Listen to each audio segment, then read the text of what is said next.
दोस्तों, समस्या में ही समाधान है, यह एक ऐसा मंत्र है जिसे हम सभी ने कहा है या सुना है। लेकिन क्या यह सच है? बहुत से लोग समस्याओं के सामने खड़े होकर बस इंतजार करते रहते हैं, आशा करते हैं कि समस्याएं अपने आप हल हो जाएंगी।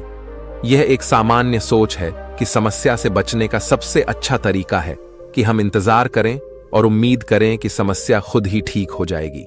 लेकिन क्या यह सच है?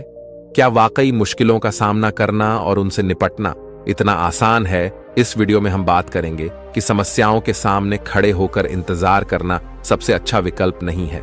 हम आपको सिखाएंगे कि समस्याओं का सामना करना उन्हें हल करने का सही और प्रभावी तरीका है। इस वीडियो के माध्यम से हम सीखेंगे कि हमारी मेहनत, समर्पण और सही दिशा में कदम बढ़ाने से ही समस्याएं हल हो सकती हैं। तो इस वीडियो को अंत तक देखें और सीखें कि समस्याओं का सामना करना और उन्हें हल करना ही सच्चा समाधान है। तो चलिए शुरू करते हैं। दोस्तों, बहुत समय पहले की बात है। एक राज्य का राजा बहुत चिंतित था क्योंकि उसकी पत्नी का जन्मदिन नजदीक आ रहा था। यूं तो कहने को वह राजा था, लेकिन फिर भी उनके वैवाहिक जीवन में हजारों प्रकार की समस्याएं थीं। परंतु राजा जन्मदिन पर अपनी पत्नी को एक ऐसा उपहार देना चाहता था कि जिससे उनके जीवन में जो दुख है वह कम से कम उस दिन के लिए दूर चला जाए। वह अपनी पत्नी को खुश करना चाहता था, किंतु आपने देखा होगा कि यह कार्य बहुत ही मुश्किल है, क्योंकि हम आज तक किसी को खुश नहीं कर पाए। हम चाहे लाख कोशिशें ही क्यों ना कर लें, लेकिन हम कभी किसी को खुश नहीं कर पाते, क्योंकि यह खुशी हमारे पास नहीं है और ना ही सामने वाले के पास है। जो हमारे पास है ही नहीं, वह हम किसी और को कैसे दे सकते हैं? अर्थात अगर आपको किसी दूसरे को खुशी देनी है तो सबसे पहले आपको खुश होना होगा, आपको खुश महसूस करना होगा। अर्थात वह खुशी आपके पास होनी चाहिए, तभी तो आप किसी और को खुश रख सकते हैं। एक दिन राजा ने सभी दरबारियों को दरबार में उपस्थित होने का आदेश दिया और साथ ही सभी मंत्रीगण भी वहां पर उपस्थित थे। तभी राजा ने सभी से सुझाव मांगा कि आखिर वह किस प्रकार अपनी पत्नी को जन्मदिन पर खुश कर सकता है। आखिर वह उन्हें कैसा उपहार दे जिस कारण राजा की पत्नी खुश हो सके। वहां पर उपस्थित सभी लोग अपने मन की बातें राजा से बताते हैं, परंतु राजा को वहां पर उपस्थित किसी भी व्यक्ति का कोई सुझाव पसंद ही नहीं आया। एक दिन संध्या के वक्त राजा अपने रथ से कहीं जा रहा था। तभी रास्ते में उसने एक बहुत ही सुंदर मूर्ति देखी। वह मूर्ति बहुत ही सुंदर और आकर्षक थी। उसे देखकर ऐसा प्रतीत होता था मानो उस मूर्ति में जान हो। उस मूर्ति को देखकर राजा बहुत प्रसन्न हुआ और वह तुरंत ही मूर्तिकार के पास पहुंचा और राजा उस मूर्तिकार से कहता है, तुम तो बहुत बड़े कलाकार हो, तुम्हारी मूर्तियों में चांद नजर आता है। ऐसा प्रतीत होता है कि तुम्हारी मूर्तियां जीवित हैं। हम तुम्हारी इन मूर्तियों को देखकर बहुत प्रसन्न हैं। हम चाहते हैं कि तुम्हारी सारी मूर्तियां हमारे दरबार में शामिल हों। यह सुनकर वह मूर्तिकार बहुत प्रसन्न हुआ, जैसे उसे कोई खजाना मिल गया हो।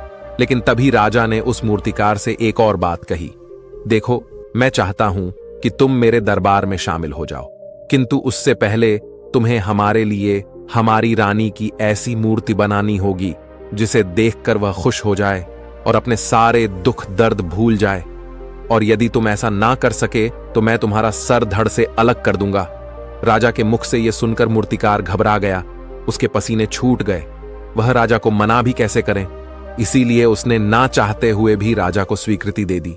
राजा उस मूर्तिकार की बात सुनकर बहुत प्रसन्न हुआ और वह वापस महल लौट गया। लेकिन उधर दूसरी तरफ जो मूर्तिकार अब तक बहुत प्रसन्न था, जो अपने मन से मूर्तियां बनाया करता था, जो हमेशा खुश रहता था, अब वह दुखी हो गया था। वह गहरे दुख में चला गया था। वह डर के कारण रानी की मूर्तियां बनाना शुरू करता है, परंतु जो भी मूर्ति बनाता था उस मूर्ति को देखकर ऐसा प्रतीत होता था मानो वह मूर्ति बहुत दुखी है, उसे किसी प्रकार का कोई दुख है। एक के बाद एक उसने कई सारी मूर्तियां बना डाली, परंतु कोई भी मूर्ति ऐसी नहीं थी जिसे देखकर कोई भी खुश हो सके, जिसे देखकर यह प्रतीत हो कि मानो उस मूर्ति में जान है और वह मूर्ति देखकर कोई भी अपना दुख भूल जाए। और यह इस कारण हो रहा था क्योंकि मूर्तिकार भीतर से बहुत दुखी था, जो उसकी मूर्तियों के रूप में साफ और स्पष्ट नजर आ रहा था। राजा ने उस मूर्तिकार को 1 सप्ताह का समय दिया था, किंतु 4 दिन तो उसने यूं ही व्यर्थ कर दिए। अब उसके पास केवल 3 दिन का ही समय बचा था, जिसके बारे में सोच सोचकर उस मूर्तिकार का गला सूखा जा रहा था। डर के कारण अब उसके हाथ पैर भी काम करना बंद कर चुके थे। उसके हाथ से हथौड़ी और छीनी तक नहीं चल रही थी और उसे अपना भविष्य नजर आ रहा था। उसे नजर आ रहा था कि राजा उसे मृत्यु दंड दे रहा है। उसके बाद उसके परिवार का क्या होगा, उसके परिवार को कौन संभालेगा। यह सोच सोचकर उस मूर्तिकार का मन बैठा जा रहा था। तभी उसने एक योजना बनाई। वह अपने परिवार को साथ लेकर रात ही में गांव छोड़कर चला जाएगा। यह सोचकर वह तुरंत घर लौटा। उसने सारा सामान बांधा, अपनी पत्नी और अपने बच्चों को भी तैयार किया। वह जैसे ही घर से निकलने वाला था कि तभी उसने देखा कि राजा के सिपाही वहां पर तैनात है। यह देखकर वह मूर्तिकार और भी घबरा गया। वह समझ नहीं पा रहा था कि क्या करें। यदि वह यहां से भागने की कोशिश करता है और पकड़ा जाता है तो राजा उसके साथ साथ उसके परिवार को भी मृत्यु दंड दे देंगे। वह कुछ समझ नहीं पा रहा था। तभी वह जमीन पर बैठ गया और रोने लगा और अपनी पत्नी से कहता है, अब से तुम्हें बच्चों का ख्याल रखना होगा। मेरा और तुम्हारा साथ यहीं तक था, क्योंकि राजा ने जिस प्रकार की मूर्ति का मुझे आदेश दिया है मैं उस प्रकार की मूर्ति नहीं बना पा रहा, जिस कारण राजा मुझे मृत्यु दंड दे देंगे। वह मेरा सर धड़ से अलग कर देंगे और उसके बाद तो तुम्हें ही बच्चों का ख्याल रखना होगा। इतना कहकर वह जोर जोर से फूट फूट कर रोने लगा। देखते ही देखते रात बीत गई और अगले दिन सुबह सुबह उस मूर्तिकार के दरवाजे पर एक गुरु भिक्षा मांगने आए। मूर्तिकार ने उन्हें भिक्षा लाकर दी तो मूर्तिकार बहुत परेशान लग रहा था, जिसे देखकर गुरुवर उस मूर्तिकार से कहते हैं, बेटा, हमारे जीवन में दुख और सुख तो आते ही रहते हैं। हमारे जीवन में दुख और समस्याएं तो होती ही हैं, किंतु इन सभी दुख और समस्याओं का समाधान और निवारण भी होता है, परंतु हम केवल दुख और समस्याएं ही देखते हैं। उन दुख और समस्याओं के छिपे निवारण और समाधान को हम कभी नहीं देख पाते। यदि तुम ध्यान से देखोगे तो हर समस्या का समाधान है और हर दुख का निवारण भी है। मैं यह अच्छी तरह जानता हूं कि तुम यहां से अपनी पत्नी और बच्चों को लेकर भाग जाना चाहते थे, किंतु ऐसा हो नहीं सका। उस मूर्तिकार ने जब गुरु के मुख से यह बातें सुनी तो वह उनके चरणों में जा गिरा और हाथ जोड़कर उन गुरुवर से कहता है, हे गुरुवर, आप ही बताइए मैं क्या करूं। राजा ने मुझे मूर्ति बनाने का आदेश दिया है, किंतु मैं चाहकर भी मूर्ति नहीं बना पा रहा, और यदि मैंने मूर्ति नहीं बनाई तो राजा मुझे मृत्यु दंड दे देंगे, और उसके बाद मेरे परिवार का क्या होगा, उनका ख्याल कौन रखेगा।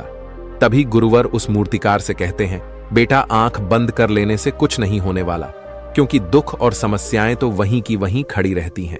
ध्यान देने और कर्म करने से सब कुछ बदल जाता है।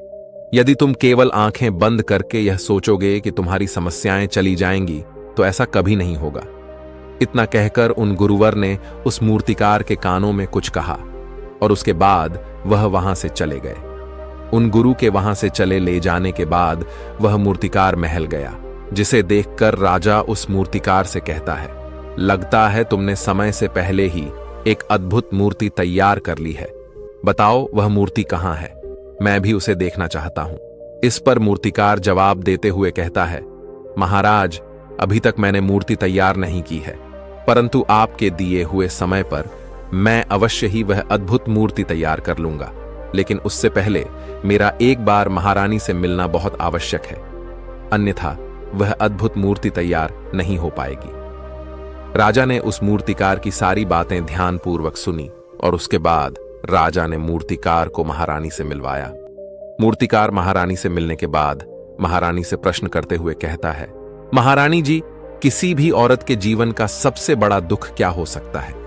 इस पर महारानी जवाब देते हुए उस मूर्तिकार से कहती हैं, किसी औरत का मानव बन पाना उसका सबसे बड़ा दुख है।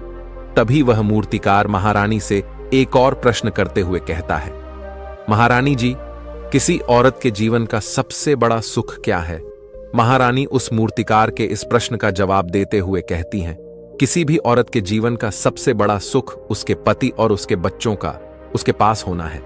महारानी के मुख से अपने प्रश्नों का जवाब जानकर मूर्तिकार बहुत प्रसन्न हुआ और उनसे आज्ञा लेकर वह वापस अपने घर लौट आया और अब से वह दिन रात उस मूर्ति पर काम करने लगा। देखते ही देखते पूरे 3 दिन पूरे हो गए। आखिरकार रानी के जन्म दिवस वाले दिन वह मूर्तिकार उस मूर्ति को लेकर राजमहल पहुंचता है, लेकिन अब राजा के मन में यह बेचैनी थी कि पता नहीं उस मूर्तिकार ने आखिर कैसी मूर्ति बनाई होगी, पता नहीं वह मूर्ति महारानी को पसंद आएगी भी या नहीं। इस प्रकार के कई प्रश्न राजा के मन में चल रहे थे। राजा के मन की बेचैनी लगातार बढ़ती ही जा रही थी, लेकिन उधर दूसरी तरफ राजा को उस मूर्तिकार पर पूर्ण विश्वास भी था, क्योंकि राजा ने पहले ही उस मूर्तिकार के हाथों की कला देखी हुई थी। इसलिए एक तरफ उनके मन में यह भी विचार चल रहे थे कि उस मूर्तिकार ने जरूर ही अद्भुत मूर्ति बनाई होगी। वह मूर्ति सफेद कपड़ों से ढकी हुई थी। तभी राजा ने उस मूर्ति की ओर इशारा करते हुए रानी से कहा, यह आपका जन्म दिवस का तोहफा है, इसे कबूल करें। उसके बाद रानी ने अपने हाथों से उस मूर्ति से वह कपड़ा हटाया और उस मूर्ति को देखते ही रानी की आंखों से आंसू बहने लगे। और यह देखकर राजा को ऐसा प्रतीत हुआ कि मानो रानी को यह मूर्ति पसंद नहीं है। इसलिए राजा ने तुरंत ही क्रोधित होकर अपने सिपाहियों को आदेश दिया और उस मूर्तिकार को बंदी बनवा लिया। लेकिन तभी महारानी राजा से कहती हैं, रुकिए, इस मूर्तिकार ने तो मेरा दुख और सुख एक ही मूर्ति में निकाल दिया है। इस मूर्ति में मेरे पति मेरे साथ है और मेरे हाथ में मेरा बच्चा है। इससे सुंदर मूर्ति मैंने आज तक नहीं देखी। यह बहुत ही लाजवाब है, अद्भुत है। इससे सुंदर तोहफा मेरे लिए और कोई नहीं हो सकता। काश ऐसा मेरे जीवन में वास्तव में हो जाए, मेरे पति भी मेरे साथ हो और मेरे हाथों में मेरा बच्चा हो। महारानी की यह सारी बातें सुनकर और मूर्ति को देखकर राजा को अपनी गलती का एहसास हुआ। राजा अपनी प्रजा और अपने साम्राज्य की देखरेख में इतना व्यस्त रहता था कि वह कभी अपनी पत्नी को समय नहीं दे पाता था, जिस कारण राजा की आंखों से आंसू बहने लगे और दरबार में उपस्थित सभी लोग वह मूर्ति देखकर हैरान थे। आज तक किसी ने भी ऐसी सुंदर और जीवित मूर्ति नहीं देखी थी, जिसमें सुख और दुख एक साथ नजर आ रहे हो। उसके बाद उस राजा ने उस मूर्तिकार को रिहा करवाया और उसे ढेरों इनाम दिए और अपने राज्य दरबार में जगह भी दी। किंतु उस मूर्तिकार ने इनाम तो स्वीकार कर लिया, परंतु राज दरबार में उसे जगह नहीं ली और हाथ जोड़कर राजा से कहता है, हे महाराज, मेरी आपसे विनती है। आपने मुझे चेतावनी दी थी, यदि मैं यह मूर्ति नहीं बना सका तो आप मुझे मृत्युदंड दे देंगे। किंतु मैं आपसे बस इतना ही कहना चाहता हूं, हम में से चाहे कोई भी प्राणी क्यों ना हो, सभी के प्राण उतने ही कीमती हैं जितना कि आपका या महारानी के हैं। इसीलिए किसी को भी बिना दोष के दंड नहीं देना चाहिए। मेरी पत्नी ने मुझसे कहा था कि राजा की दोस्ती और दुश्मनी दोनों ही अच्छी नहीं है, इसीलिए मुझे आपके राज दरबार में कोई स्थान नहीं चाहिए। मैं अपनी छोटी सी दुनिया में बहुत खुश हूं। मैं अपने छोटे से परिवार के साथ बहुत खुश हूं। मैं आज तक जो करता आया हूं मुझे वह पसंद है और मैं अपने पूरे जीवन काल वही करना चाहता हूं। मैं जैसा हूं, जिस हाल में हूं, मुझे बहुत प्रसन्नता है कि मैं आज इतना खुशहाल इंसान हूं। अब मुझे आज्ञा दीजिए। इतना कहकर वह मूर्तिकार वहां से चला गया।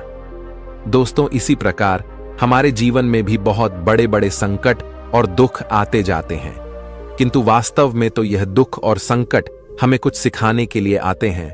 किंतु हम तो केवल उन दुख और समस्याओं को ही देखते रह जाते हैं। हम उनका निवारण खोजने का तनिक भी प्रयास नहीं करते, और जब हम दुख के समय क्रोध करते हैं तो हम वास्तविकता में अपना ही नुकसान कर लेते हैं। जो व्यक्ति समझदार होते हैं वह अपने दुख और परेशानियों से यह सबक सीख ही लेते हैं कि उन्हें विषम परिस्थितियों में शांत रहकर उन दुखों का निवारण करना चाहिए, उन समस्याओं का समाधान करना चाहिए। किंतु हम में से अधिकांश लोग यह नहीं सीख पाते और वे लोग दुख और परेशानियों के समय पर क्रोधित हो ही जाते हैं। वह इस बात को अच्छी तरह जानते हैं कि हमें दुख और समस्या के समय पर शांत रहना चाहिए और उसका समाधान खोजने का प्रयास करना चाहिए। किंतु हम बार बार वही गलती दोहराते रहते हैं। जब भी हमारे सामने कोई विषम परिस्थिति उत्पन्न होती है तो हम बार बार क्रोधित हो जाते हैं और क्रोध में आकर हम अपना ही नुकसान कर लेते हैं, क्योंकि क्रोध में हम कभी भी कोई चीज सीख नहीं सकते। क्रोध में हमारा मस्तिष्क काम करना बंद कर देता है और उसे केवल वह परिस्थिति नजर आती है, वह समय नजर आता है जो उसके खिलाफ है और जो जीवन के दुखों से, इन समस्याओं से कुछ सीख नहीं पाता। ऐसा व्यक्ति पूर्ण रूप से एक दलदल में फंसे हुए इंसान की तरह है, जो परिस्थितियों के दलदल में कुछ इस प्रकार फंस चुका है कि वह वहां से निकल नहीं सकता। फिर वह चाहे कितना भी हाथ पैर क्यों ना मार ले, और जितना हाथ पैर मारेगा वह उतना ही उस दलदल में फंसता चला जाएगा। जबकि आपको हाथ पैर ना मारकर बल्कि शांत रहकर अपने मस्तिष्क का प्रयोग करना चाहिए और यह सोचना चाहिए कि इस दुख, इस समस्या और इस विषम परिस्थिति का समाधान क्या हो सकता है।